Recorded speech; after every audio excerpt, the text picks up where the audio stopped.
ಮಾತುಗಳು ಅವರ ಕೆಲವು ರಿಪ್ಲೈ ಬಂದಿದೆ ನನಗೆ. ಆದರೆ ನನಗೂ ಕೂಡ ಸಮಾಧಾನ ಇಲ್ಲ. ಅವ್ರು ಕೊಟ್ಟಿರ್ತಕ್ಕಂಥ ಮಾಹಿತಿಗಳೇನು ಇಲ್ಲಿವರೆಗೂ 2 ದಿವಸದಿಂದ ಕೊಟ್ಟಿದ್ದಾರೆ, ಅದು ನನಗೂ ಸಮಾಧಾನ ಇಲ್ಲ.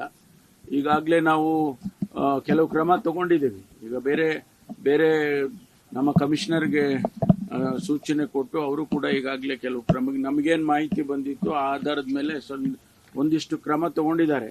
ಅದನ್ನು ಚರ್ಚೆ ಮಾಡ್ತೀವಿ ಇವತ್ತು. ಸಿಎಂ ಮನೆಗೆ ಮುತ್ತಿಗೆ ಹಾಕೋದು ಬಿಜೆಪಿ ಇದೇ ವಿಚಾರ ಇಟ್ಕೊಂಡು ಹೊರಟಿದ್ದಾರೆ. ಪಕ್ಷಗಳಿಗೆ ಹತ್ರ ಆಯ್ತು ಈ ವಿಚಾರ. ನೋಡಿ, ಅವರಿಗೆ ಏನಾದರೂ ಒಂದು ಸುದ್ದಿ ಸಿಗಬೇಕಲ್ಲ. ವಿರೋಧ ಪಕ್ಷದವರಿಗೆ ಇದೆಲ್ಲ ಖಂಡಿತವಾಗಿ ಅವರಿಗೆಲ್ಲ ಇದು ಒಂದು ರೀತಿಯಲ್ಲಿ ಅವಕಾಶ ಸಿಕ್ಕಿದಾಗೆ ಅವರು ಅದನ್ನು ಹೇಳ್ತಾರೆ. ಆದರೆ ನಾವು ಅವರು ಹೇಳ್ತಾರೆ ಅನ್ನೋದಕ್ಕೆ ಕಾರಣಕ್ಕಲ್ಲ, ಆದರೆ ನಮ್ಮ ಆಡಳಿತದಲ್ಲಿ ನಾವು ಗಂಭೀರವಾಗಿ ತಗೊಳ್ಳೇಬೇಕು ಅನ್ನೋದನ್ನ ಮಾಡ್ತಿದ್ದೀವಿ.